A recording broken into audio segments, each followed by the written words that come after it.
내 전남편의 새 아내가 나를 비웃으며 자기 관리에 소홀하다고 자랑했다. 그녀는 내가 화낼 거라고 생각했다. 천만에 나는 그저 미소를 지으며 좋아요 버튼을 누르고 그녀를 두려움에 떨게 할 세 단어를 입력했다. 다음 날 그녀의 계정은 사라졌다. 게임은 이제 막 시작된 것이다. 이야기가 시작되기 전에 이 이야기를 보고 계신 분들은 어느 지역에서 오셨는지 댓글에 남겨주세요. 좋아요와 구독을 잊지 마세요. 이 채널이 더 성장하여 더 흥미로운 이야기를 제공할 수 있도록 말이죠. 오늘 서울 남부의 오후는 정말 인내심을 시험하고 있었다. 사방이 교통체증으로 막혀 있고 경적 소리는 마치 그 소음이 차량 행렬을 풀어줄 수 있는 것처럼 서로 울려댔다. 나는 잠시 차를 세우고 큰 슈퍼마켓으로 향하기로 했다. 월간장을 보는 동시에 수도의 열기로부터 머리를 식힐 생각이었다. 자동문이 열리자 슈퍼마켓의 차가운 에어컨 바람이 내 피부를 반갑게 맞이했다. 베이커리 코너에서 갓 구운 빵 냄새가 긴장된 내 신경을 조금이나마 안정시켜 주었다.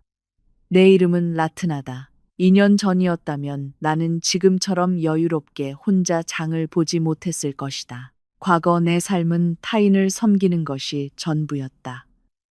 남편을 섬기고 시부모님을 섬기고 그들의 가족 사업을 섬기느라 내 모든 에너지를 소진했다. 하지만 지금 나는 자유로운 여성이다. 나는 천천히 카트를 밀며 후지 사과 몇 개를 집어 무게를 쓰었다. 이혼한 미망인으로 산다는 것은 우리 사회에서 종종 무시당하는 시선이지만 나에게 그것은 비싼 대가를 치르고 얻은 정신적 자유로 가는 티켓이다. 내가 주방 세제를 고르고 있을 때 가방 속 휴대전화가 길게 진동했다.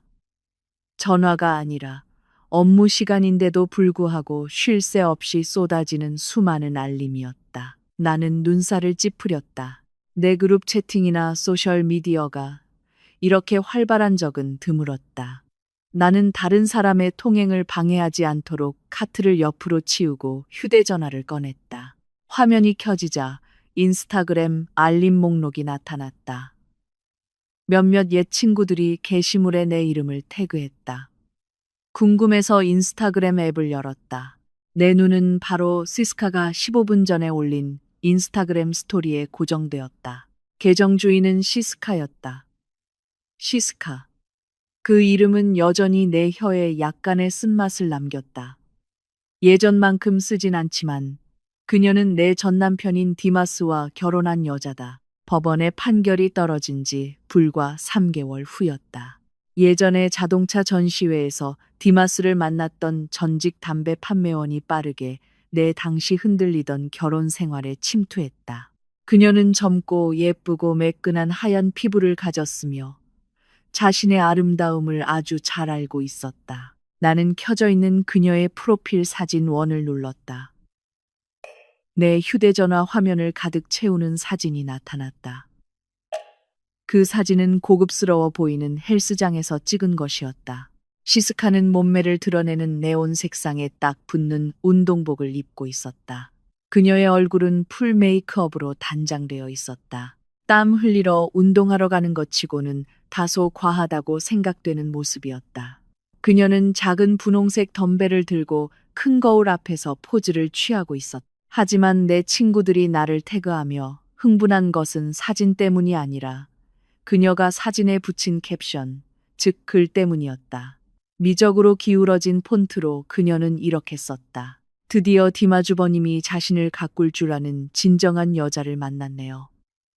함께 행사에 가도 부끄럽지 않아요. 예전 사람과는 달리 남편에게 집에서 아름다운 풍경이 필요하다는 걸 잊을 정도로 일에만 몰두하는 사람과는요. 웁스. 직장 여성 대 진짜 여성. 내 피가 끓어올랐지만 분노 때문은 아니었다. 그 느낌은 배를 간지럽히는 듯한 웃음과 더 가까웠다. 시스카는 나를 자극하려고 시도하고 있었다. 그녀는 자신을 가꾸는 것에 대한 값싼 비난이 나를 모욕하고 DM으로 달려들게 만들 것이라고 생각했다. 그러면 그녀는 내 분노를 내가 미친 이혼녀이며 아직도 미련을 못 버렸다는 증거로 자랑할 수 있을 것이다. 그것이 그녀의 오래된 패턴이었다. 아주 유치한 패턴. 나는 깊은 한숨을 쉬며 앱을 닫고 무시하려고 했다. 어차피 시스카에게 대응하는 것은 내 품격을 떨어뜨리는 일이니까. 하지만 손가락이 화면을 밀려는 순간 내 눈에 사진 배경에 있는 이상한 무언가가 들어왔다. 나는 두 손가락으로 이미지를 확대했다. 시스카의 휴대폰 카메라 해상도가 좋아서 확대해도 이미지가 깨지지 않았다. 시스카의 거울 반사를 통해 찍은 사진에서 그녀 뒤로 외부로 통하는 큰 유리문이 보였다. 유리문 너머에는 두 명의 인부가 설치 중인 현수막이 있었다. 현수막은 아직 완벽하게 설치되지 않았지만 로고와 색상은 내가 아주 잘 아는 것이었다. 젓갈색과 금색이 줄을 이루고 고대 접시 위에 엇갈린 포크와 나이프 모양의 로고가 있었다. 그것은 내 전남편 가족 사업인 한독 그룹 레스토랑의 로고였다. 잠깐 헬스장의 위치와 바깥의 자연석 기둥들. 그것은 자카르타가 아니라 대공원 근처에 매우 전략적인 신규 상가 단지가 있는 보고르였다.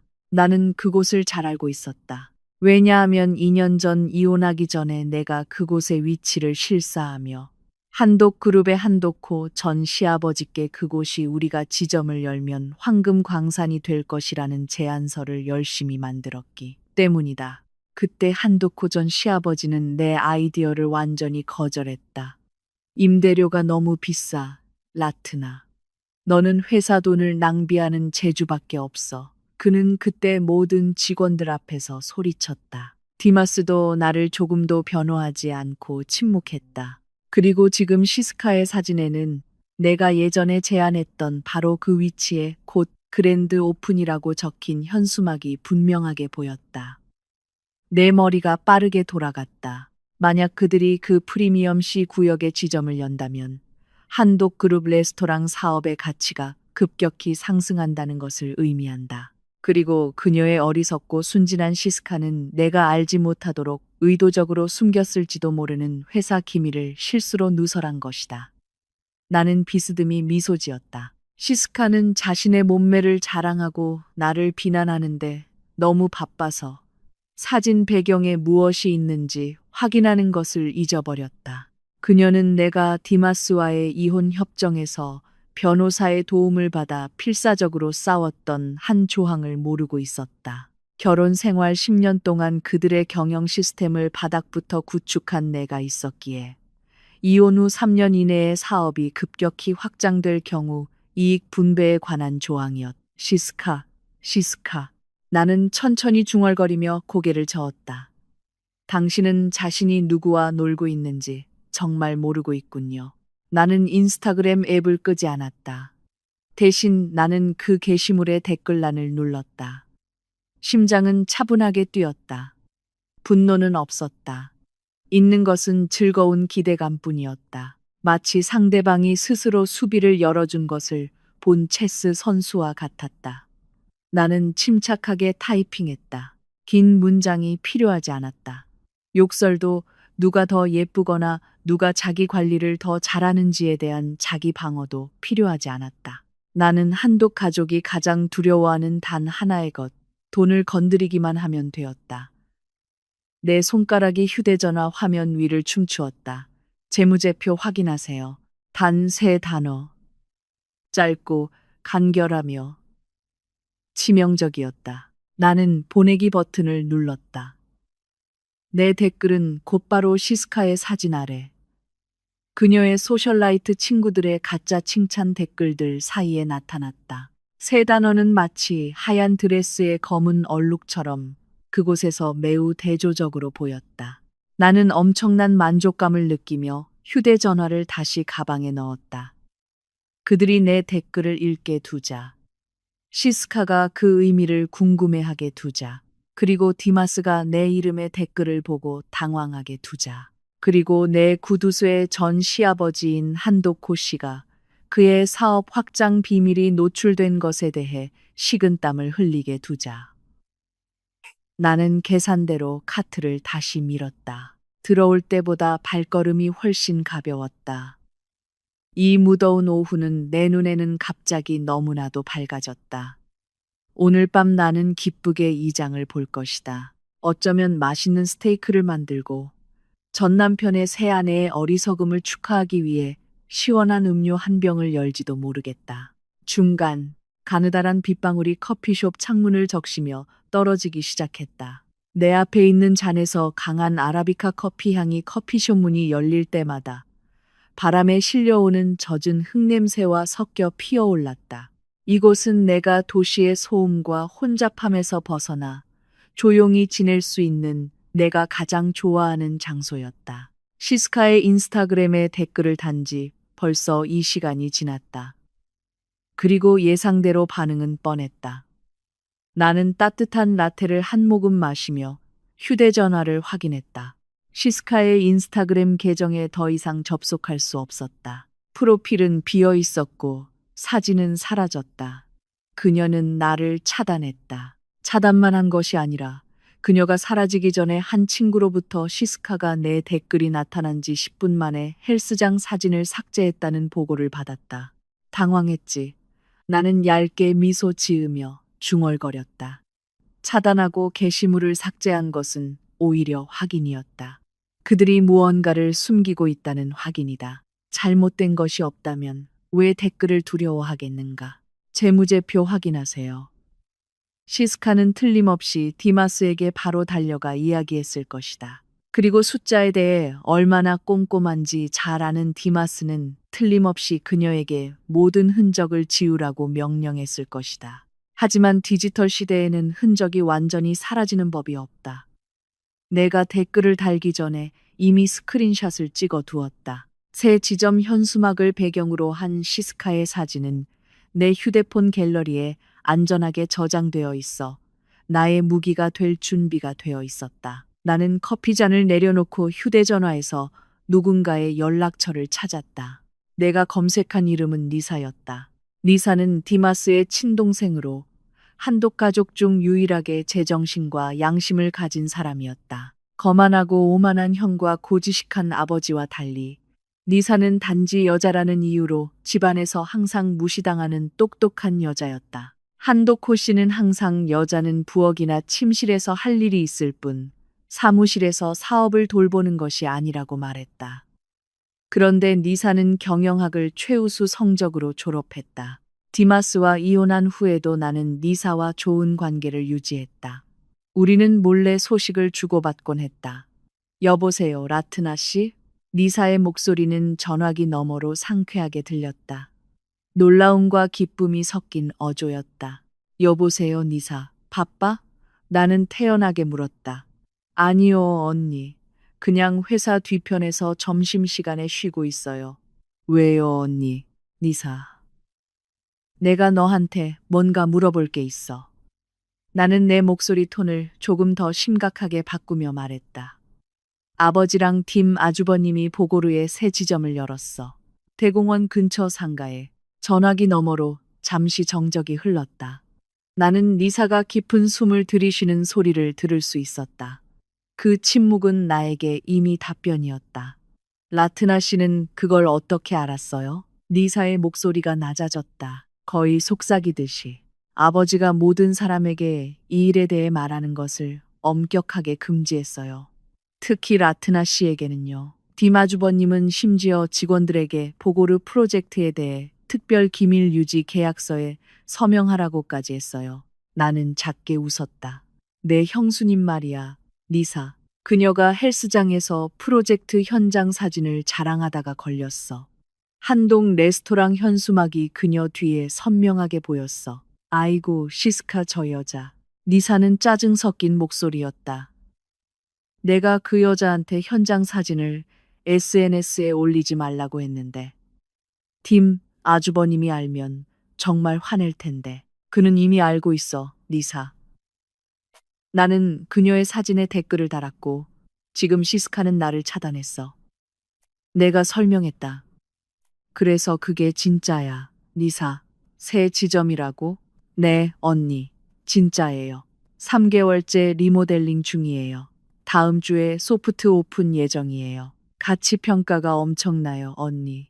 아버지도 사실은 라트나 씨가 예전에 만들었던 확장 제안서 덕분에 외부 투자자들로부터 자금 지원을 받았어요. 나는 휴대전화를 꽉 쥐었다. 내 생각이 맞았다. 그들은 내가 예전에 거절했던 내 아이디어, 내 계획, 내 10년간의 노고를 사용하고 이제는 그 결과로 얻은 이익을 나에게 조금도 인정하지 않고 누리고 있었다. 게다가 그들은 이혼 합의서에 따라 이익을 분배하지 않기 위해 의도적으로 숨기고 있었다. 정보 고마워, 리사. 조심해. 우리가 연락했다는 사실이 알려지지 않게. 내가 당부했다. 알겠습니다, 언니. 라트나 씨, 고소할 거예요? 리사의 목소리에는 희망이 담겨 있었다. 리사는 아버지와 형이 나에게 예전에 얼마나 나쁘게 대했는지 알고 있었다. 그녀는 내가 여기에 대해 권리가 있다는 것을 알고 있었다. 개입 날짜를 기다려, 리사. 나는 짧게 대답하고 전화를 끊었다. 리사와 통화를 마친 후 나는 즉시 휴대전화 클라우드에 저장된 디지털 문서를 열었다. 나는 이혼 증서 및 재산 합의라는 이름의 파일을 찾았다. 나는 빠르게 화면을 스크롤하여 내가 찾던 조항에 도달했다. 제12조 3항. 피고라트나는 이혼 후 3년 이내에 한독그룹 레스토랑 사업 자산 가치 상승분의 30%에 해당하는 보상금을 받을 권리가 있다. 이는 결혼 기간 동안 회사의 기본 경영 시스템 구축에 피고의 기여도를 고려한 것이다. 30% 조항. 이것이 나의 비밀 무기였다. 예전에 이혼 조정 중에 한도코 씨와 디마스는 이 조항을 비웃었다. 그들은 내가 떠난 후에 사업이 정체되거나 심지어 하락할 것이라고 생각했다. 그들은 내가 잔소리하는 아내 역할 외에는 아무런 역할도 하지 않는다고 생각했다. 디마스는 사업이 가까운 시일 내에 확장되지 않을 것이라고 확신했기 때문에 거만하게 그 합의서에 서명했다. 그들은 완전히 틀렸다. 내가 예전에 구축한 시스템은 매우 견고했고 보고르로 확장하려는 아이디어는 내가 보류했던 걸작이었다. 이제 시스카의 사진 증거와 니사의 확인으로 나는 내 권리를 요구할 강력한 법적 근거를 갖게 되었다.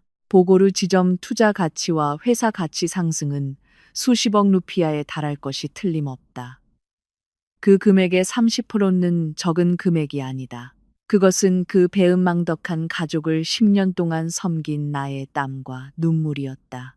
나는 즉시 다른 연락처를 찾았다. 대위 변호사님.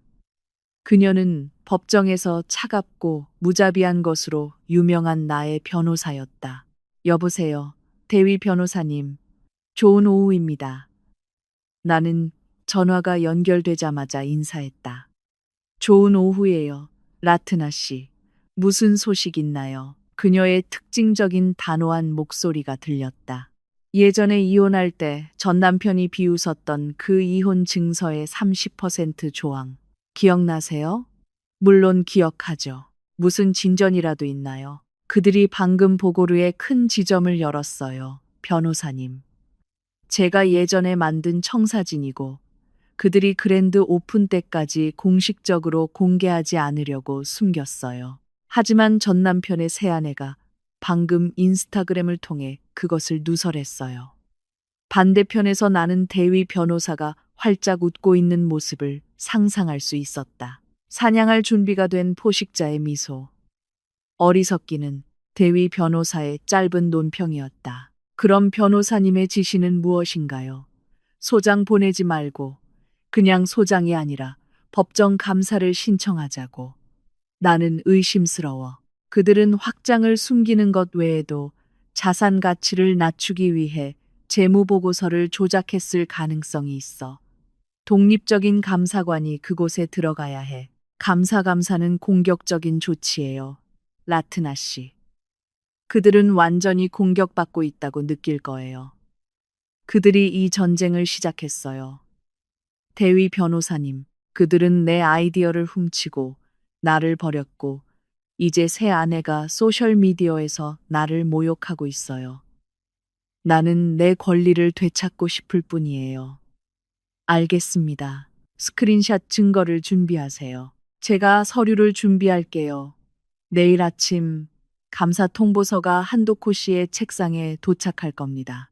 감사합니다. 대위 변호사님. 나는 전화를 끊고 창밖을 바라보며 의자에 기대었다. 안도감이 들었다. 나는 수년 동안 가짜 결혼 생활의 평화를 위해 침묵하고 양보했다. 수년 동안 디마스가 내 일에 대한 공로를 가로채도록 내버려 두었다. 수년 동안 한도코 씨가 내 지능을 얕잡아 보게 내버려 두었다. 이제는 더 이상 아니다. 순종적이던 예전의 라트나는 이혼 판사가 내리친 망치 소리와 함께 죽었다. 지금의 라트나는 빚을 청구하는 사업가다. 나는 창문에 맺힌 빗방울을 바라보았다. 내 그림자 속에서 내일 아침 통지서를 받았을 때 디마스의 당황한 얼굴을 볼 수 있었다. 그리고 시스카. 그녀는 한도코 씨에게 심하게 꾸지람을 듣는 며느리가 되는 기분을 느끼게 될 것이다. 당신들이 만든 지옥을 즐기세요. 나는 반쯤 남은 커피잔에 대고 속삭였다. 후반부, 다음 날 아침, 서울은 평소보다 약간 더 흐린 것 같았다. 마치 하늘조차도 곧 터질 폭풍을 기다리며 숨을 죽이고 있는 것 같았다. 나는 소박한 식탁에 앉아 따뜻한 차를 마시며 휴대전화 화면을 바라보았다. 오전 9시에 택배 기사로부터 알림이 정확히 들어왔다. 감사 요구서와 소장이 한독그룹 레스토랑 접수원에게 전달되었다. 카운트다운이 시작되었다. 1, 2, 3. 내 휴대전화가 나무 탁자 위에서 격렬하게 진동하며 아파트의 정적을 깨뜨렸다. 전 남편 디마스의 이름이 화면에 공격적으로 깜빡거렸다. 나는 잠시 울리도록 내버려 두었다. 두려움에 휩싸인 상대방의 심장 박동을 즐기듯이. 나는 깊은 숨을 들이쉬고 목소리 톤을 평탄하고 전문적으로 조절한 다음 초록색 버튼을 밀었다. 이게 다 뭐야, 라트나. 내가 전화를 귀에 대기도 전에 디마스의 고함이 터져 나왔다. 분노와 당황이 섞여 숨길 수 없는 소리였다. 나는 불필요한 소음 공해로부터 내 고막을 보호하기 위해 휴대전화를 약간 멀리 떨어뜨렸다. 좋은 아침이야, 디마스. 나는 그의 히스테리한 목소리와 대조적으로 차분하게 대답했다. 내 변호사, 데위 씨가 보낸 서류를 봤다고 가정하지. 바보인 척하지 마. 네가 뭐라고 생각하는 거야? 감사하겠다고 협박 편지를 보내다니. 우리 가족 사업을 망치고 싶은 거야. 디마스는 멈추지 않고 질문을 쏟아냈다. 나는 그의 얼굴이 붉어지고 목에 혈관이 튀어나오고 아마도 작업대를 치고 있을 손을 상상할 수 있었다. 내가 디자인을 골라준 작업대다. 디마스, 조금 정정할게. 그건 협박이 아니야. 그건 우리 이혼 합의서 제12조. 사망에 따른 공식적인 내 권리 통보야. 기억나지? 아니면 네가 휴가 다니느라 바빠서 네가 직접 서명한 서류를 읽는 걸 잊어버려서 내가 사본을 다시 보내줘야 할까? 그건 그냥 네 꾀병이야. 네가 시스카가 너보다 더 행복하고 더 예쁘고 아버지에게 더 사랑받는 걸 보고 질투하는 거잖아. 그래서 법적으로 문제를 일으키려는 거지. 이동하지 못하는 여자 같으니라고. 나는 작게 웃었다. 건조하고 재미없는 웃음이었다. 항상 그랬다. 그들이 구축하는 서사는 내가 불쌍하고 버려졌고 질투하는 여자였다. 그들은 나를 독립적인 개체로 볼 수 없었다. 디마스, 잘 들어. 나는 날카롭게 말을 잘랐다. 이건 감정과는 아무 상관이 없어. 이건 비즈니스야. 내 새 아내가 아주 놀라운 지능으로 당신들이 나에게 숨기고 있던 사업 확장의 증거를 올렸어. 보고르 지점, 디마스. 가치 상승, 30% 보상금 지불 의무 활성화. 수학은 간단해. 시스카는 아무것도 몰라. 그냥 헬스장 사진 올렸을 뿐이야. 내가 스토킹한 거야. 디마스는 목소리가 흔들리면서도 변호하려고 했다. 그녀는 회사의 돈으로 건설 중인 프로젝트 현장에서 사진을 올렸어. 그건 정보 유출이야. 만약 내가 외부 투자자였다면 내 아내의 비전문성 때문에 내 주식을 다 뺐을 거야. 내가 감사만 요구한 걸 다행으로 여겨. 반대편에서 긁는 소리가 들렸다.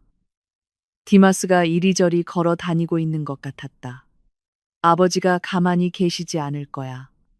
라트나, 당신은 아버지가 누군지 모르잖아? 그분은 인맥이 많아. 당신은 이길 수 없을 거야. 해보세요. 내가 도전했다. 하지만 기억해, 디마스. 만약 당신들이 이 감사를 거부한다면 나는 그 사진 증거와 옛날 재무 보고서를 공개 법원에 가져갈 거야. 헤드라인을 상상해봐. 유명 한독그룹, 새 아내의 라이프 스타일을 위해 전 아내 자산은닉 의혹. 어떻게 생각해? 연결이 일방적으로 끊어졌다. 나는 비스듬히 미소 지으며 휴대전화를 다시 내려놓았다. 첫 번째 라운드는 끝났다. 디마스는 늘 그렇듯 큰 소리만 냈을 뿐 내용이 없었다. 그는 내가 옳다는 것을 알고 당황했다. 그는 내가 예전에 그들의 행정상의 혼란을 정리했던 것을 잘 알고 있었다. 그리고 이제 나 없이 그들은 흔적을 숨기는데 분명히 허둥대고 있을 것이다. 10분도 채 되지 않아 휴대전화가 다시 진동했다.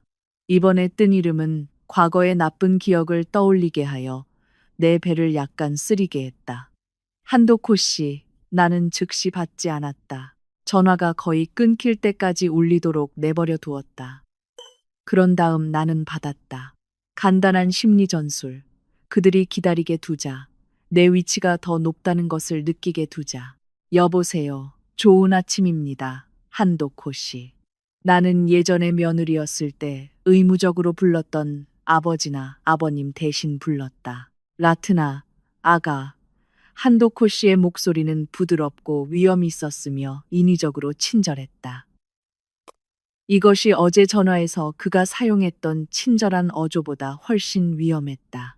한도코 씨는 노련한 조종사였다. 아가, 잘 지내니? 집에 온 지 오래됐구나. 어머님이 네 소식을 자주 물으신단다. 나는 콧방귀를 뀌지 않으려고 억눌렀다. 순종적인 내 시어머니는 한도코 씨 앞에서 나에 대해 감히 물어볼 리가 없었다.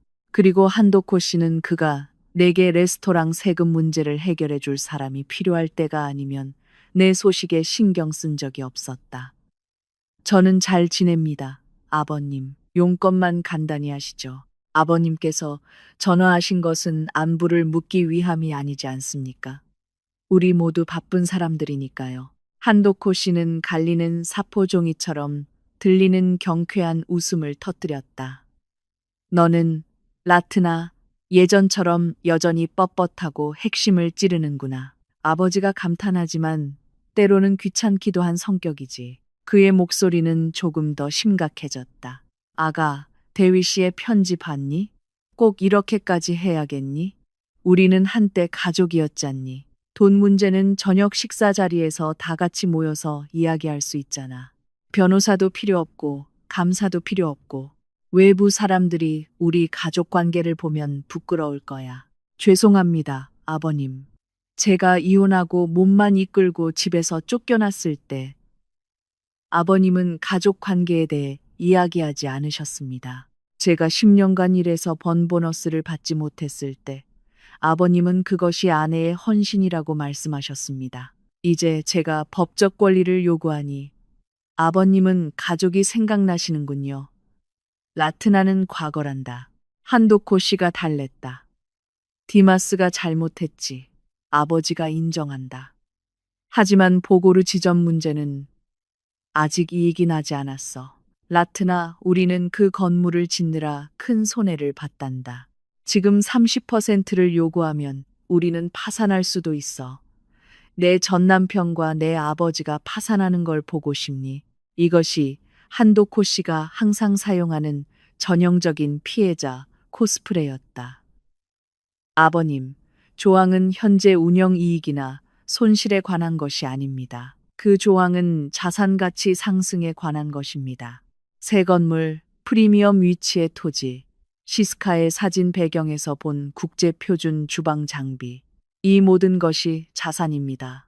아버님, 그 가치는 수십억이고 예전에 제가 구축한 시스템 덕분에 아버님이 은행 대출을 받을 수 있었으니 가치가 상승한 것 아닙니까? 제가 예전에 금융 스태프들에게 가르쳤으니 아버님은 금융 용어에 대해 속일 수 없다는 것을 아실 겁니다. 잠시 침묵이 흘렀다. 얼마를 원하니 이 감사가 취소되려면 그가 갑자기 물었다. 그의 목소리는 차갑고 날카로워졌다. 그의 친절한 가면은 이미 벗겨졌다. 저는 뇌물을 원하지 않습니다, 아버님. 저는 투명성을 원합니다. 내일 아침에 제 감사팀이 들어가는 것을 원합니다. 아버님께서 막으신다면 저는 그것을 계약 불이행으로 간주하고 상업법원에서 만나겠습니다. 라트나 건방지게 굴지 마. 한도코 씨가 마침내 폭발했다. 내가 너를 키웠다. 내가 10년 동안 너를 먹여 살렸다. 나는 아버님의 세계 레스토랑 지점을 관리하며 내 땀으로 먹고 살았다. 반면에 디마스는 골프를 치고 아버지는 유럽을 여행하는 동안 말이다. 나는 전혀 굽히지 않고 똑같이 단호하게 응수했다. 내일 아침 9시에 제 감사관인 스리 씨가 올 것입니다. 데이터를 준비하세요. 아니면 자산을 확보하세요. 좋은 오후 되세요. 나는 전화를 끊고 손이 떨리는 채로 의자에 기대었다. 두려워서가 아니라 억눌렸던 감정이 치솟았기 때문이다. 한도코 씨와 맞서는 것은 항상 추가적인 에너지가 필요했다. 그는 나를 억압하고 나를 작고 가치 없는 존재로 느끼게 했던 가부장제의 상징이었다. 하지만 오늘 나는 내 얼굴에 전화를 끊는 데 성공했다. 그것은 달콤한 작은 승리였다. 한편 나는 한도코 씨의 폰독인다. 인근에 있는 고급 코스 방에서 리사의 비밀 은신처에 있었다. 아침 본사에서 소란이 있은 이후 한도코 씨가 건강상의 이유로 감사를 일시적으로 중단시켰지만 나는 마지막 퍼즐 조각을 맞추고 최종 공격을 준비하기 위해 비밀 본부가 필요하다는 것을 알고 있었다. 부스리와 그녀의 팀은 디마스가 서버 케이블을 황급히 뽑기 전에 복사하는데 성공한 데이터를 처리하기 위해 그들의 사무실로 돌아갔다. 이제 내 차례와 니사의 차례였다. 우리는 이 이야기의 다른 측면, 즉 딱딱한 회계 수치에서 종종 놓치는 인간적인 측면과 디지털 측면을 파헤쳐야 했다. 나는 12호 방문을 두드렸다. 문이 열리자 지쳐 보이는 니사의 얼굴이 나타났다. 눈은 약간 부어 있었고 머리는 대충 묶여 있었다. 3호 국수 냄새가 내 코를 찔렀다. 온종일 아드레날린 때문에 저녁을 먹지 못했기 때문이다. 들어와. 니사는 나를 맞이하며 말했다. 니사의 방은 코스로는 꽤 넓었지만 오늘 밤에는 그녀가 회사에서 몰래 가져온 서류 더미 때문에 좁게 느껴졌다. 그녀의 노트북은 책상 위에 켜져 있었고 수많은 브라우저 탭과 엑셀 스프레드시트가 보였다. 미안해요. 언니. 저녁 식사는 그냥 인스턴트 라면뿐이에요. 이번 달 월급이 또 밀렸어요. 니사는 손에 든 라면 그릇을 휘저으며 씁쓸하게 웃었다. 나는 그녀 옆 의자에 앉아 이혼한 남편의 여동생인 그녀를 한심하게 바라보았다. 월급이 또 밀렸다고? 나는 분노를 억누르며 물었다. 그런데 지난달 세노파티 지점 매출은 최고 기록을 경신했잖아. 안 그래? 니사는 라면에 뜨거운 김을 불며 고개를 끄덕였다. 이유는 보고르 프로젝트 비용을 지불하느라 현금이 묶여서래요, 언니. 아버지가 확장을 위해 우리 모두가 근심해야 한다고 했대요. 아버지 밑에서 10년 동안 일한 주방 직원인 마만 씨가 어제 나에게 울면서 왔어요. 아내가 백내장 수술을 해야 하는데 격리과에서 거절했대요. 현금이 없다고. 내 손이 탁자 위에서 꽉 쥐어졌다. 현금이 없다고. 나는 시스카가 어깨에 걸치고 있는 핸드백 하나로 10명의 백내장 수술비를 지불할 수 있는 가치의 핸드백을 들고 있는 것을 오늘 아침에 보았다. 우리는 오늘 밤에 이걸 끝낼 거야, 니사. 나는 단호하게 말했다. 부스리는 이미 금융거래 데이터를 확보했어. 우리의 임무는 그 데이터를 당신의 형수님의 디지털 발자취와 대조하는 거야. 와. 나는 태블릿을 꺼내 그녀가 계정을 삭제하기 전에 내가 백업해 두었던 시스카의 인스타그램 스크린샷 폴더를 열었다. 니사는 노트북에서 소액 현금, 지출 및 운영 비용 보고서 데이터를 열었다. 좋아. 1월부터 시작하자. 1월 15일을 찾아봐. 큰 지출이 있었어? 니사가 빠르게 타이핑했다. 네, 언니. 1월 15일에 500만 원이 나갔어요. 설명에는 개인 공급업체인 로니 위자야에게 새 메뉴 디자인 컨설팅 비용이라고 되어 있어요. 나는 태블릿 갤러리를 넘겼다. 1월 15일. 우리는 우리와 공동의 친구가 저장한 시스카의 인스타그램 스토리 하나를 발견했다. 사진 속에서 시스카는 플라자 인테리어의 고급 부티크에 있었고 크리스탈로 장식된 하이힐 한 켤레를 들고 있었다. 캡션은 자기 보상. 드디어 이 예쁜 신발을 샀네. 자기 기분 전환에 필요한 게 뭔지 너무 잘 아는 너무 이해심 많은 남편님 고마워요. 나는 인터넷에서 그 신발의 가격을 찾아보았다. 파리의 유명 브랜드였다.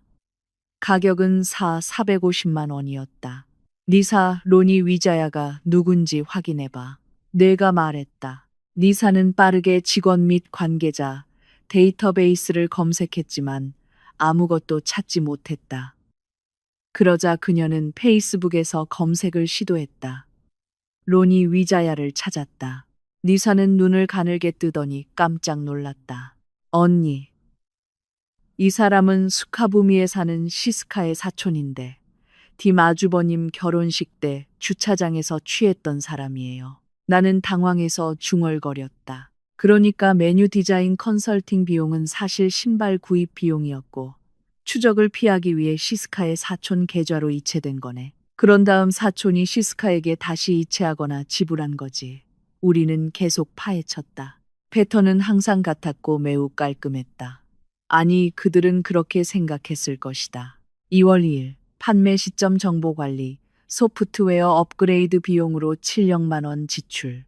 공급업체는 CV텍 솔루션이었고 그 주소는 백하시의 한 상가였다. 같은 날, 시스카는 디마스와 함께 발리로 가는 비즈니스 클래스 항공권과 우붓의 개인 빌라 예약 사진, 1박에 300만 원을 포함하여 인스타그램에 게시했다. 3월 10일 인플루언서 모임을 위해 이 500만 원 지출.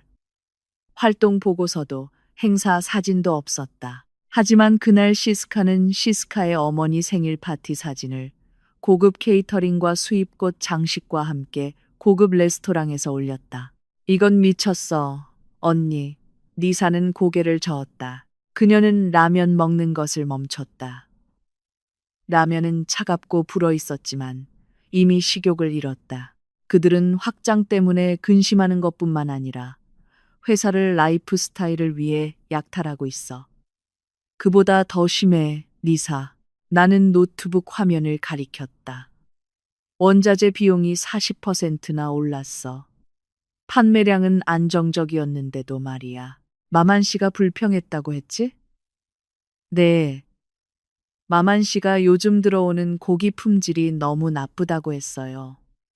지방이 많고 질기다고. 그런데 재무보고서에는 A등급 와규를 샀다고 되어 있어요. 즉 시스카가 우리를 신뢰하는 기존 공급업체를 그녀의 아는 사람의 저질 공급업체로 교체하고 와규 가격을 책정하고 시장 고기를 보내서 그 차액을 챙기고 있는 거야. 나는 결론지었다.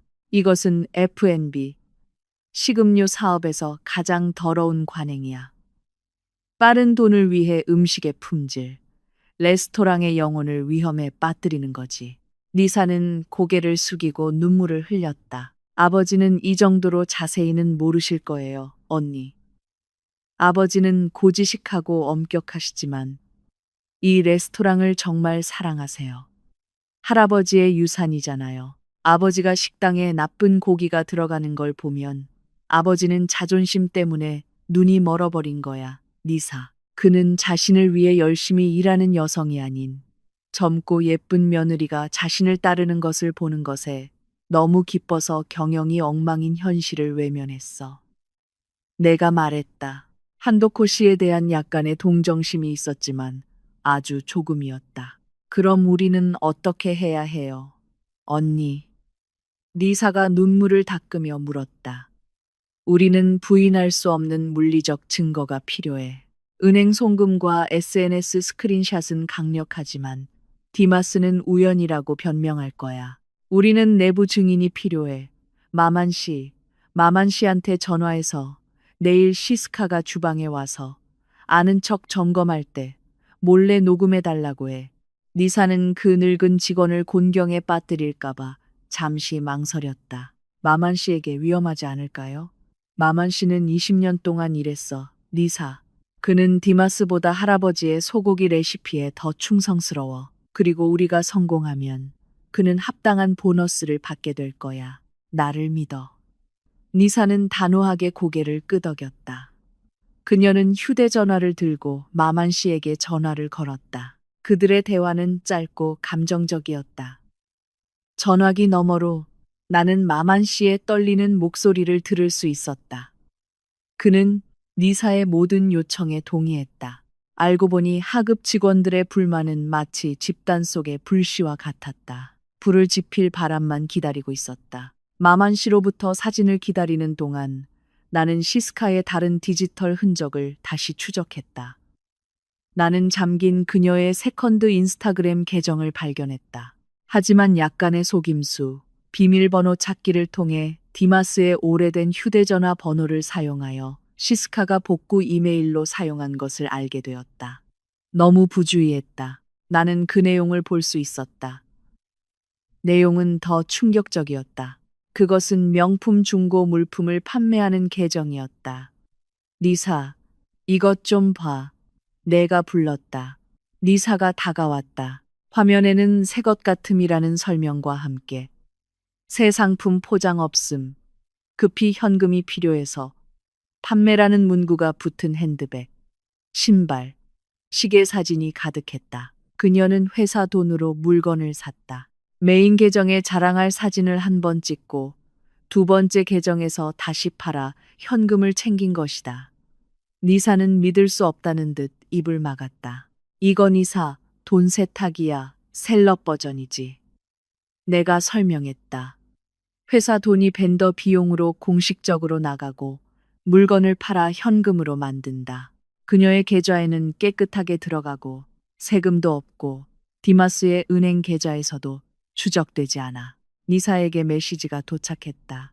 그것은 마만 씨로부터 온 사진들이었다. 트럭 운전사의 영수증 사진에는 품질 C등급 수입 소고기 500kg, 가격 킬로그램당 900원이라고 명확하게 적혀 있었다. 반면 리사의 노트북에 있는 재무 보고서에는 같은 날짜에 프리미엄 수입 소고기 500kg, 가격 킬로그램당 이 500원 구매 내역이 있었다. 킬로그램당 600원의 차액이 500kg이면 0만 원이 시스카의 주머니로 들어간 것이다.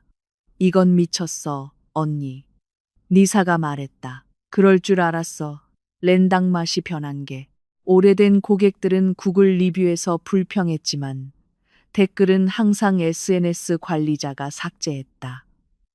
SNS 관리는 누가 해? 시스카.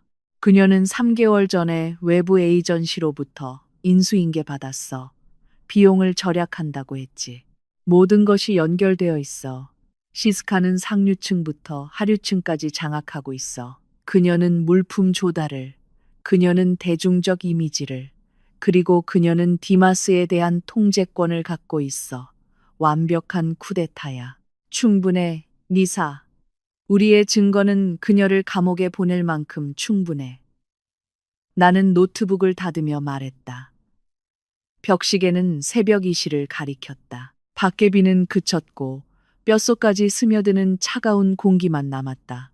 하지만 이 코스 방 안에서 내 피는 뜨겁게 끓어올랐다. 내일 가족 회의는 몇 시야? 오전 10시, 본사 레스토랑 회의실이에요. 아버지가 법정으로 가기 전에 전통적인 방식으로 문제를 해결하고 싶다고 하셨어요. 리사가 대답했다. 나는 차갑게 미소 지었다. 전통적인 방식이라. 좋아, 도둑에게 걸맞은 전통을 보여주지. 나는 짐을 챙겼다. 잠이나 자, 니사. 내일 너는 놀란 척해야 해. 네가 이 데이터를 유출했다는 것을 그들이 의심하게 하지 마. 내가 부스리와 함께 집행관이 될 테니까. 라트나 언니. 내가 문을 나서려 할 때 니사가 불렀다. 응, 고마워. 만약 지난번 언니가 없었다면 내년쯤이면 한독 레스토랑은 이름만 남았을 거야. 나는 이 소녀를 바라보았다. 한때 희미했던 그녀의 눈에 단호한 의지가 번뜩였다. 이건 레스토랑만을 위한 게 아니야, 니사. 이것은 열심히 일하는 여성으로서 우리의 자존심을 위한 것이야. 어리석은 사람들이 우리가 이룬 것을 망치도록 내버려 두지 마. 나는 고요한 서울의 한밤중에 차를 향해 걸어 나갔다. 내 머릿속에는 내일의 시나리오가 깔끔하게 짜여 있었다. 더 이상 협상은 없을 것이다. 더 이상 동정도 없을 것이다. 내일은 심판의 날이다. 그리고 시스카의 진정한 여성 가면이 산산조각 나는 모습을 보는 것이 너무 기대된다. 결말. 다음 날 아침, 한독 레스토랑 본사 2층 회의실의 분위기는 평소와 달랐다. 이 방은 보통 커피와 메뉴 토론으로 따뜻했지만 오늘은 쇳덩이처럼 무거운 분위기였다. 밖은 하늘이 다시 칠흑같이 어두워졌다. 한낮인데도 낮게 드리워진 짙은 구름 때문에 황혼처럼 느껴졌다. 천둥 소리가 간헐적으로 울려 퍼져 창문을 흔들었다. 마치 우주가 앞으로 일어날 드라마를 위한 배경, 음악을 준비하는 것 같았다. 긴 참나무 테이블은 두 진영을 갈라놓았다. 왼쪽에는 나와 위압적인 정장 스타일의 부스리, 그리고 대위 변호사 사무실의 법무팀 비서가 앉아 있었다. 오른쪽에는 마치 왕좌가 흔들리는 왕처럼 테이블 끝에 앉아 있는 한도코 씨. 옆에는 뱃쑥하고 눈이 충혈된 디마스, 그리고 시스카가 앉아 있었다. 시스카는 오늘 다른 모습이었다. 눈에 띄는 명품 옷은 없었다. 그녀는 평범한 흰색 셔츠와 검은색 정장 바지를 입고 있었다. 머리는 장식 없이 하나로 뒤로 묶여 있었다. 그녀의 얼굴은 옅은 화장으로 창백하고 연약해 보였다. 피해자 모두 온. 나는 그녀가 꽤 재능 있는 배우라는 것을 인정해야 했다. 니사는 테이블 끝 별도의 의자에 앉아 회의록을 작성할 준비를 하고 있었다. 그녀의 손가락은 노트북 키보드 위에 놓여 있었지만 나는 그녀가 두려움에 심장이 빠르게 뛰는 것을 억누르고 있다는 것을 알았다. 시작할까요? 한도코 씨의 목소리가 침묵을 갈랐다. 그의 목소리는 무거웠다. 어제 전화에서 사용했던 친절한 어조는 없었다. 나는 오늘 이 문제를 끝내고 싶다. 라트나, 당신이 원하는 돈이 얼마요? 금액을 말해. 내가 수표에 서명할 테니 우리 가족을 다시는 괴롭히지 말고 떠나시오. 끝까지 거만했다. 나는 부스리에게 작은 끄덕임으로 신호를 보냈다.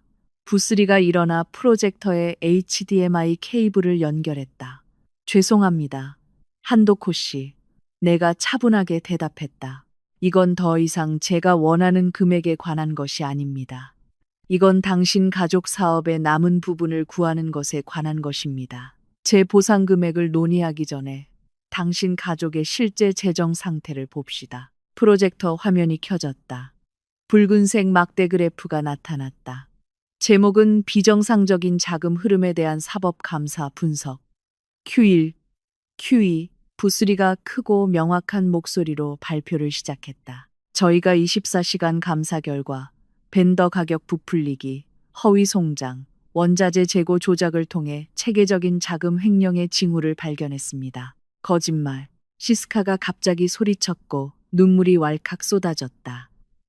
딤 아주버님, 저 사람들이 나를 모함하고 있어요. 저는 레스토랑 마케팅을 돕기 위해 밤낮으로 일했어요. 이게 보답이에요. 디마스는 즉시 아내의 어깨를 감쌌다. 라트나, 당신 감사관 입 조심해. 남의 아내를 함부로 비난하지 마. 부스카 씨, 앉으세요. 부스리는 전혀 동요하지 않고 차분하게 말했다. 그녀는 클리커의 버튼을 눌렀다. 슬라이드가 바뀌었다. 이번에는 로니 위자야 계좌로 메뉴 디자인 컨설팅 비용 5억만 원, 송장 왼쪽 사진과 크리스털이 박힌 새 신발을 들고 있는 시스카의 인스타그램 게시물 오른쪽 사진이 나란히 나타났다. 날짜는 정확히 같다. 침묵. 슬라이드가 다시 바뀌었다. 왼쪽에는 소프트웨어 업그레이드 비용 7억만 원 송금. 오른쪽에는 발리로 가는 비즈니스 항공권과 빌라 예약. 날짜가 같다. 슬라이드가 다시 바뀌었다. 왼쪽에는 인플루언서 모임 비용이 500만 원 송금. 오른쪽은 시스카 어머니 생일 파티 사진. 방은 조용했다. 밖에서는 거센 비가 내리는 소리와 프로젝터 기계의 윙윙거리는 소리만 들렸다. 디마스의 붉었던 얼굴은 점차 창백한 회색으로 변했다. 그는 화면을 보고 시스카를 쳐다본 다음 다시 화면을 쳐다보았다. 그의 느린 두뇌가 그 패턴을 처리하기 시작했다. 그건 우연이에요. 시스카가 목소리에 힘을 잃으며 중얼거렸다. 그건 내 저축한 돈이에요. 디마주버님이 주셨어요. 디마스 씨. 부스리가 전 남편을 돌아보았다. 지난 6개월 동안 월용돈 1억만 원 외에 현금으로 2억 원을 주었습니까? 디마스는 천천히 고개를 저었고 눈은 텅 비어 있었다. 아니요. 월 1억만 원만 줬어요. 그가 말했다. 부스리가 말했다. 그럼 부스카 씨가 이런 라이프 스타일을 위해 수억 원의 돈을 어디서 얻었겠습니까? 만약 여기서가 아니라면요. 부스리가 마지막 슬라이드를 보여주었다. 마만 씨의 C등급 소고기 운송장 사진과 A등급 와규 재무 보고서가 나란히 놓여 있었다. 그 아래에는 지난 3개월 동안 고객 만족도 하락과 실제 매출 조작된 매출이 아님 20% 하락 그래프가 첨부되어 있었다. 국가 손실액, 아니, 죄송합니다. 오늘 아침 8시까지 확인된 회사 손실액은 부스리가 극적인 간격을 두었다. 23억 5천만 원입니다. 20억? 한도코 씨가 소리쳤다. 그의 목소리는 밖의 천둥 소리보다 더 크게 울려 퍼졌다. 그는 일어섰다. 그의 휠체어가 벽에 부딪힐 때까지 뒤로 밀려났다. 그는 시스카를 마치 여자를 산채로 삼킬 듯한 눈빛으로 쳐다보았다. 그건 내 퇴직금이야. 그건 보고르 지점 자본금이야. 한도코 씨는 가슴을 움켜쥐었다. 숨을 헐떡였다. 니사는 반사적으로 일어나 아버지에게 가려고 했지만 한도코 씨는 손을 들어 도움을 거부했다. 시스카는 무릎을 꿇고 한도코 씨의 발 앞에 엎드렸다. 아버님, 용서하세요. 시스카는 그럴 의도가 아니었어요. 시스카는 그냥 빌렸어요. 시스카는 온라인 상점이 돈을 벌면 돌려줄게요. 빌렸다고? 내가 웃음을 터뜨렸다. 차갑고 날카로운 웃음이 저절로 나왔다. 당신은 고기를 훔치고 쓰레기로 고객들에게 먹이를 주고 그 돈으로 가방을 사는 것을 빌렸다고 말하는군요. 당신은 돈만 훔친 것이 아닙니다. 당신은 한도코 씨가 40년 동안 구축한 레스토랑 한독의 명성을 파괴했어요. 음식 품질이 떨어졌다는 것을 사람들이 한 번 알면 다시는 돌아오지 않을 거예요. 이 브랜드는 이미 흠집이 났어요. 한도코 씨는 나를 바라보았다. 그를 알게 된 10년 만에 처음으로 나는 그 늙은 눈에서 후회를 보았다. 그는 적나라한 현실을 보았다. 그가 버린 전 며느리가 사실은 그의 사업의 지속성에 대해 가장 신경 쓴 유일한 사람이었다. 반면에 그가 자랑했던 새 며느리는 기생충이었다. 디마스, 한도코 씨가 소리쳤다. 그는 깊이 고개를 숙였다. 디마스는 서명만 했어요, 아버지. 시스카가 주방과 마케팅 문제라고 했어요. 디마스는 이해를 못했어요. 멍청한 놈. 한도코 씨는 물이 든 생수병을 아들을 향해 던졌다. 병은 바닥에서 산산조각이 났고 물이 디마스의 바지에 튀었다. 너는 회사 책임자다. 읽지도 않고 서명했다. 내 아내가 아버지를 약탈하도록 내버려뒀어. 상황이 정리된 후 시스카는 디마스가 자신에게 충분한 돈을 주지 않았다고 비난하며 울부짖었다. 디마 주버님이 인색했어요. 저는 관리가 필요해요. 그분을 모시려면 좋은 옷이 필요해요. 이 모든 게 디마 주버님 잘못이에요. 디마스는 자신이 안팎으로 속았다는 것을 깨닫고 말을 잃었다. 그는 수치심과 분노로 완전히 무너졌다. 그의 아내는 그를 인색하고 멍청하다고 생각했고, 그의 아버지는 그를 쓸모없다고 생각했으며, 그의 전 아내인 나는 그를 가소롭다는 듯한 동정심으로 바라보았다. 나는 차갑게 식은 차를 조용히 한 모금 마셨다. 마치 저렴한 연속극을 TV로 보는 것처럼. 소란이 조금 가라앉은 후 나는 탁자 위에서 꽤 큰 소리를 내며 찻잔을 내려놓았다. 모든 시선이 나에게로 향했다. 드라마는 끝났나요? 내가 무미건조하게 물었다. 한도코 씨는 의자에 다시 주저앉았다. 10년은 더 늙어 보였다. 라트나, 내가 뭘 해야 하니? 그 질문은 항복하는 것처럼 들렸다. 마침내 그는 내 조언을 구했다. 간단합니다, 아버님. 내가 대위 변호사가 준비한 빨간색 서류처를 열면서 대답했다. 두 가지 선택지가 있습니다. A 옵션. 제가 이 감사 결과를 지금 당장 경찰에 가져가는 것입니다. 시스카는 횡령 혐의로 감옥에 갑니다. 디마스는 서명 책임자로 연루되어 이 스캔들이 전국 뉴스에 나옵니다. 한독 그룹 주식은 0이 됩니다. 레스토랑은 문을 닫고 아버님은 노년에 파산하게 됩니다. 시스카는 감옥이라는 단어에 숨을 들이켰다. 비옵션. 내가 말을 이었다. 여기서 민사적으로 해결합시다. 제가 경찰에 신고하지 않는 조건으로. 나는 몸을 앞으로 기울였다. 첫째, 제가 지정한 독립 전문가에게 금융관리직을 반환하세요. 둘째, 디마스는 CEO 직위에서 물러나고 그보다 유능한 니사가 대신하세요. 니사는 테이블 끝에서 놀라서 눈을 크게 떴다. 한도코 씨는 딸을 돌아보더니 약하게 고개를 끄덕였다. 그는 선택의 여지가 없다는 것을 깨달았다. 셋째, 내가 말을 이었다. 시스카에 의해 부패되기 전의 가치 평가에 따라 제 보상금 30%를 지급하세요. 지연 이자를 더해서요. 총 50억 원입니다. 현금으로. 회사 금고가 비어 있다면 디마스의 개인 자산이나 그가 산 고급차들을 처분하세요. 저는 방법을 상관하지 않아요. 50억 원. 디마스가 힘없이 중얼거렸다. 그리고 이 여자에 대해서는 나는 턱으로 시스카를 가리켰다. 그건 아버님 가족의 내부 문제입니다. 아버님이 감옥에 보내시든 내쫓으시든 마음대로 하세요. 하지만 오늘 이 순간부터 그녀가 회사 구조에 없는지 확실히 하세요. 한도코 씨는 눈을 감고 깊은 숨을 들이신 다음 떴다. 그는 재킷 주머니에서 펜을 꺼냈다. 서류를 준비해, 라트나. 동의한다. 한도코 씨가 서명했다. 아버지, 시스카는 남편의 손을 잡으려고 소리쳤지만 한도코 씨는 그녀를 거칠게 뿌리쳤다. 나를 만지지 마. 짐을 싸서 오늘 당장 내 집에서 나가. 그리고 너 디마스, 내 이혼을 처리해.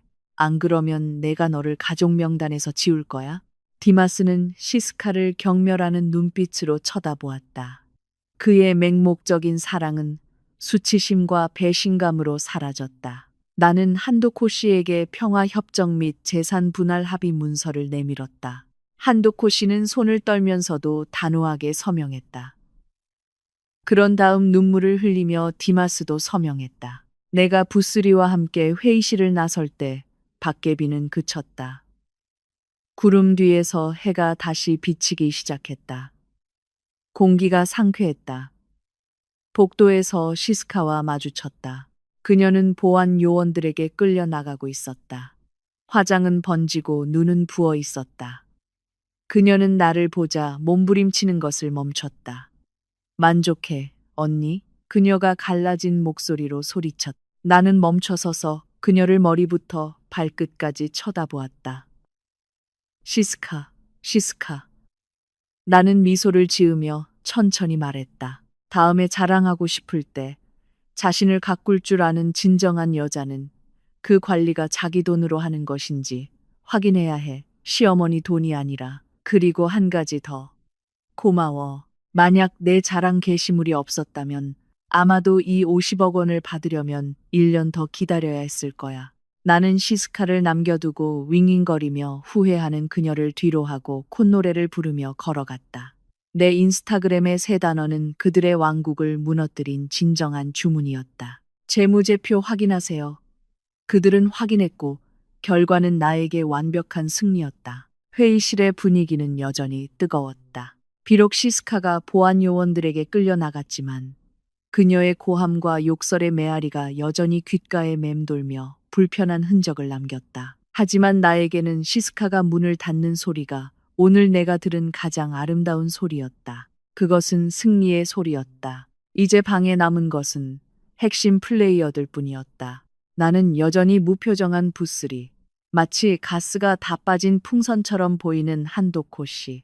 신발 근처에 깨진 유리 조각을 정리하며 고개를 숙인 디마스. 그리고 여전히 긴장된 표정으로 의자에 얼어붙은 니사였다. 그래서 지불 방식은 어떻게 됩니까, 아버님? 내 목소리가 침묵을 갈랐고 그들의 혼란스러운 생각에 다시 주의를 집중시켰다. 오늘 50억 원이요. 한도코 씨가 얼굴을 들었다. 그의 얼굴의 늙은 주름은 더욱 깊어 보였다. 오랫동안 그의 가면이었던 오만함은 완전히 무너져 내렸고 지치고 실망한 늙은 남자를 드러냈다. 그는 자랑스러워했던 아들 디마스를 멍한 눈빛으로 바라보았다. 디마스, 한도코 씨가 불렀다. 그의 목소리는 쇠약했다. 내 차를 팔아. 전부 다. 루비콘, 알파드, 내가 오래 산 모든 차를. 내 개인 예금을 현금화해. 그래도 부족하면 내 시계 컬렉션을 팔아. 디마스는 깜짝 놀랐다. 그의 머리가 빠르게 위로 향했다. 하지만 아버지, 그건, 그건, 그건 내 아내가 훔치도록 내버려둔 회사 돈이야. 내가 내 퇴직금으로 갚기를 원해. 아니면 시스카와 함께 감옥에 가고 싶어. 디마스는 말이 없었다. 입술이 떨렸다. 그는 선택의 여지가 없었다. 네. 나는 부스리에게 신호를 보냈다. 부스리 씨, 이 자산 청산 과정을 감독해 주세요. 가치가 합리적인지 확인하고 돈이 이체되기 전에 부대 위 법무법인의 계좌에 입금되도록 하세요. 한 푼이라도 빠져나가는 것은 원하지 않아요. 알겠습니다, 라트나 씨. 부스리가 단호하게 대답했다. 다음 과정은 빠르게 진행되었지만 한독 가족에게는 고통스러웠다. 디마스는 자신이 사무실 금고에 보관하고 있던 모든 차키와 귀중한 자산 증서를 넘겨야 했다. 나는 전 남편이 자신의 사치를 하나씩 벗어던지는 것을 지켜보았다. 그가 키를 탁자 위에 놓을 때마다 나는 예전에 그가 시장에 장을 보러 가는 나에게 주유비를 아끼던 때를 떠올렸다. 반면에 그는 수백만 원짜리 자동차 액세서리를 쉽게 샀다. 디마스가 가장 아끼던 빨간색 스포츠카 키를 넘겨줄 때 그는 나를 쳐다보았다. 그의 눈에는 눈물이 고였다. 라트나, 꼭 이렇게까지 해야 해? 우리 예전에 사랑했었잖아. 안 그래? 나는 그를 무표정하게 바라보았다. 동정심은 없었다. 그 감정은 그의 배신으로 인해 이미 닳아 없어졌다.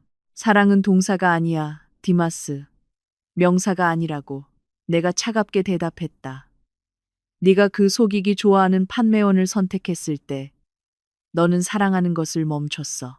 내 아버지가 나를 모욕하도록 내버려 두었을 때 너는 그것을 멈췄고 내가 재산 분할에 대해 나를 속이려고 했을 때 너는 그것을 완전히 죽였어. 내가 잘못했어, 라트나. 시스카에게 속았어. 그녀는 아마 주술을 썼을 거야. 나는 깨닫지 못했어. 내가 그녀가 사기꾼이라는 걸 알았다면 너를 떠나지 않았을 거야. 너는 내가 가졌던 최고의 여자야. 우리 다시 해볼 수 있잖아. 옛날을 위해서. 나는 웃었다. 정말 해방된 웃음이었다. 이게 무슨 농담이야, 디마스? 나는 고개를 저었다. 너는 주술의 희생자가 아니야. 너는 단지 너 자신의 탐욕과 자존심의 희생자일 뿐이야. 너를 숭배하는 젊고 예쁜 아내를 가져서 네 자신이 대단하다고 느꼈겠지. 하지만 그녀는 단지 내 지갑을 숭배했을 뿐이야. 이제 내 지갑은 비었어. 이제야 나를 기억하는 거야? 미안하지만 가게 문 닫았어. 나는 블레이저를 정리하며 일어섰다. 부스리는 오늘 당장 집행해야 할 초기 자산 목록을 작성하는 것을 마쳤는데 그 가치는 30억 원에 달할 것으로 추정되었다. 나머지는 한도코 씨가 이상가 증서를 담보로 잡혀야 하는 개인 부채 서류에 서명했으며 3개월 이내에 갚아야 하거나 이상가는 압류될 것이다. 니사, 내가 불렀다. 니사는 아까부터 조용히 나를 바라보고 있었다. 새 CEO 취임 축하해. 나는 네가 할 수 있을 거라고 알아. 내 조언은 내 권리를 현금화한 신규 주주로서 시스카가 데려온 모든 벤더를 해고하고 어머니의 원래 레시피로 돌아가고 오래된 공급업체를 다시 부르고 고객들에게 사과하라는 거야. 리사는 단호하게 고개를 끄덕였다. 그녀의 눈에는 눈물이 고였다. 언니, 고마워요. 언니 덕분이 아니었다면 아마 오늘까지도 나는 짓밟히는 부하 직원으로 남아 있었을 거고, 그 레스토랑은 분명히 흰개미에게 먹혀서 완전히 파산했을 거예요. 모든 것에는 시간이 있어, 니사. 침묵할 시간과 맞설 시간이 있지. 우리의 대화는 레시피, 커피 트렌드, 삶에 대한 다른 가벼운 이야기들로 이어졌다. 리사는 이사회의 회의 때문에 일시간 후에 떠났다. 리사가 떠난 후 나는 잠시 동안 내 작은 카페에 혼자 앉아 서울의 분주한 모습을 즐겼다. 나는 유리창 밖을 보았다. 오늘 서울의 하늘은 정말 맑았다. 나는 그 순간을 다시 떠올렸다.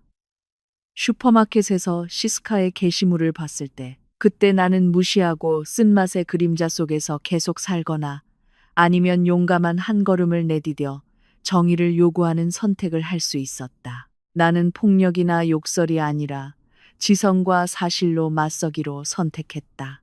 재무제표 확인하세요. 이 단순한 세 단어가 내 운명을 피해자에서 승자로 바꿀 줄 누가 알았겠는가. 그들의 가면은 벗겨졌고 추악한 진짜 얼굴을 드러냈다. 그리고 나는 이제 밝은 미래를 바라보며 빛나고 있었다. 6개월 후 새로 갈아낸 게이오 커피콩의 향기가 시나몬 롤의 달콤한 냄새와 섞여 공기를 가득 채웠다. 아침 햇살이 큰 유리창을 통해 쏟아져 들어와 깨끗하게 닦인 비닐나무 바닥을 비추었다. 나는 바카운터 뒤에 서서 커피 콩통을 정리하고 있었다. 내 머리 위에는 칠판에 예술적인 손글씨로 오늘의 메뉴가 적혀 있었다. 오늘의 커피 라트나, 스페셜, 콜드브루 알몬드, 코코넛, 설탕 커피. 이것은 꿈이 아니다. 이것은 내가 땀과 눈물, 그리고 힘들게 얻은 50억 원의 자본으로 구축한 현실이다. 이 카페는 크지 않다. 쾌적한 서울 남부의 전략적인 상가에 위치해 있다.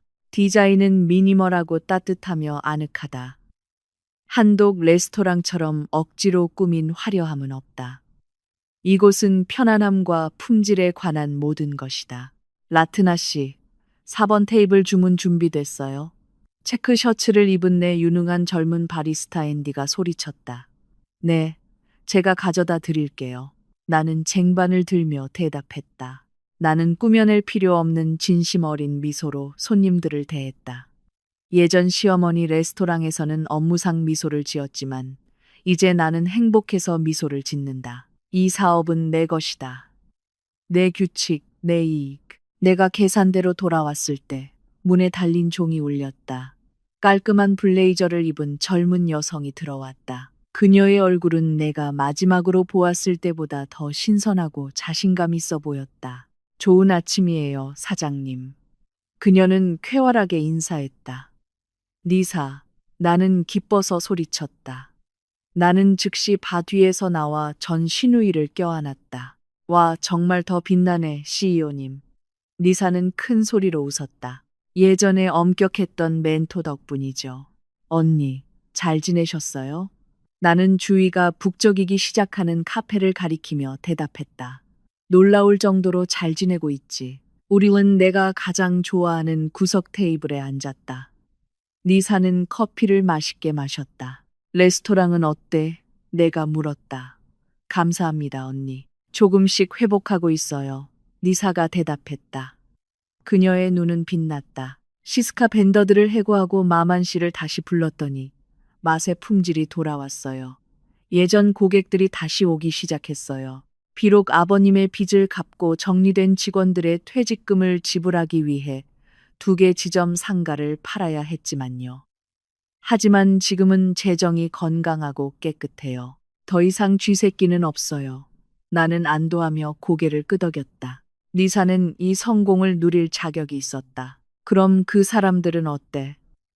니사의 얼굴이 약간 심각해졌지만 그 안에는 슬픔이 없었다. 단지 수용뿐이었다. 시스카는 지난주에 징역 2년을 선고받았어요. 언니, 니사가 말하는데 그녀가 가져간 건 레스토랑 돈뿐만이 아니었어요. 그녀는 온라인 모임도 속이고 다른 사람의 신분증을 사용하여 온라인 대출도 받았대요. 그녀가 터지자 신고한 피해자가 많았대요. 지금 그녀는 폭독 반부 교도소에 있어요. 나는 조용히 고개를 끄덕였다. 업보라는 것은 실제한다. 그리고 그녀는 이자를 받고 청구하러 왔지. 디마스는. 니사는 긴 한숨을 내쉬었다. 디마스는 비참해요. 언니. 보상금으로 차와 자산을 모두 팔고 난 후에. 언니. 그는 우울증에 빠졌었대요. 아버지가 아직도 화가 많이 나서 그를 집에서 쫓아냈어요. 지금 님 아주버님은 외곽 지역의 코스방을 얻어서 임대 차량으로 택시 기사로 일하고 있대요. 가끔 제가 안쓰러워서 식비를 이체해 주긴 하지만 아버지가 엄격하게 금지하셨어요. 그리고 아버님은 그 사건이 있은 지 한 달 후에 가벼운 뇌졸중을 앓으셨어요. 지금은 그냥 집에 계시고 휠체어를 타고 간호사에게 돌봄을 받고 계세요. 완전히 은퇴하셨어요. 매일 TV만 보고 정원에서 멍하니 계세요. 매일 나트나 언니 이름을 부르신대요. 언니가 해준 음식이 그립다고 하세요. 나는 잠시 동안 말을 멈추고 내 커피를 한 모금 마셨다. 한도코 씨의 상태를 듣자 약간의 아픔이 느껴졌지만 그것은 이미 말라버린 오래된 상처를 보는 것 같은 먼 아픔이었다. 아버님이 빨리 회복하시길 바라.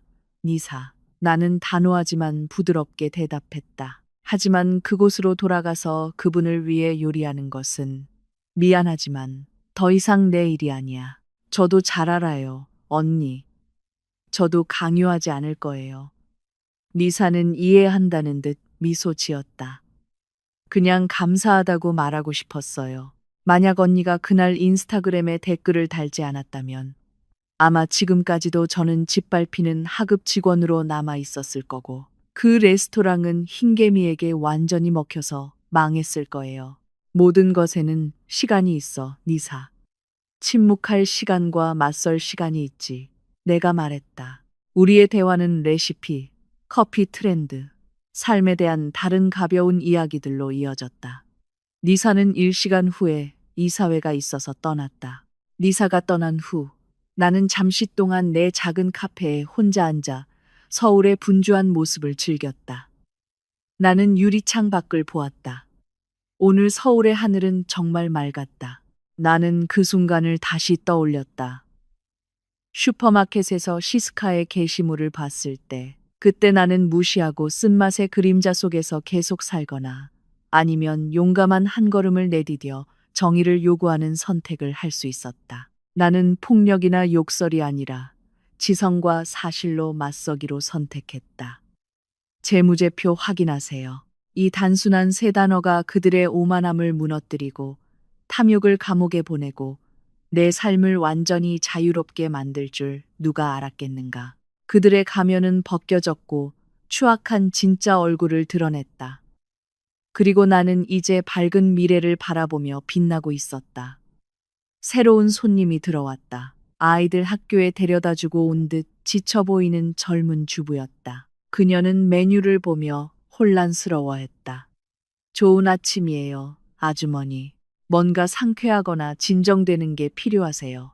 그 아주머니가 미소 지었다. 진정되는 거요, 언니.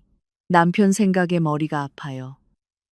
나는 공감으로 가득 찬 작은 웃음을 지었다. 저는 레몬꿀을 넣은 특별한 캐모마일 차를 추천해요. 스트레스 해소에 좋아요. 그리고 이야기 상대가 필요하다면 저는 좋은 청취자예요.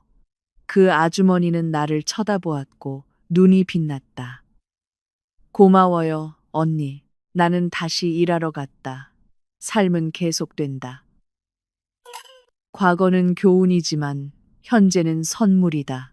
내 이름은 라트나, 커피 라트나의 주인, 물질적으로나 정신적으로나 자유롭고 행복하며 부유한 여성이다. 그리고 가장 중요한 것은 내가 행복하다는 것을 증명하기 위해 소셜 미디어의 상태를 자랑할 필요가 없다는 것이다. 내 은행 계좌와 내 얼굴의 미소만으로도 충분하다.